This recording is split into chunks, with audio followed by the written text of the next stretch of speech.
પોરબંદરમાં 3 બેંક એકાઉન્ટમાં સાયબર ફ્રોડના 9 લાખ રૂપિયા જમા થયા હતા, જેમાં 7 જેટલી સાયબર ફ્રોડની ફરિયાદના પૈસા રાજકોટ રહેતા શખ્સે સગેવગે કરી દીધા છે. જે અંગે ફરિયાદના આધારે પોલીસે આરોપીને ઝડપી લીધો છે.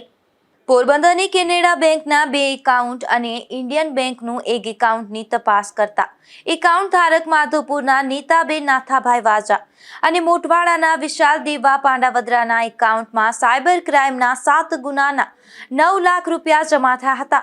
તેથી આ અંગે તપાસ કરતા એવું જાણવા મળ્યું હતું કે નીતાબેન નાથા વાજા અને વિશાલ દેવા પાંડાવદરા બંને પતિ પત્ની છે અને નીતાબેનના સંબંધી ભાઈ રાજકોટ રહેતા રવિરાજ ધીરુ રાઠોડ છે, જેને નીતા અને વિશાલ પાસેથી ધંધાના બહાને બેંક એકાઉન્ટના બદદાનતથી મેળવી અને પોતાના આર્થિક ફાયદા માટે આ બેંક એકાઉન્ટનો સાયબર ફ્રોડના નાણાં માટે ઉપયોગ કરી 9 લાખ રૂપિયા એટીએમ, ચેક અને વિથડ્રોલ માધ્યમથી ઉપાડી અને સગેવગે કરી નાખતા ગુનો દાખલ થયો છે. ત્યારે રવિ રાઠોડની કીર્તિ મંદિર પોલીસે વિશાલ પાંડાવદરાની હત્યાના પ્રયાસ મામલે ધરપકડ કરી હતી.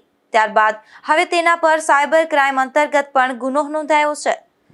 નિપુલ પોપટ સાથે અશોક થાનકી, ગુજરાત ન્યૂઝ, પોરબંદર.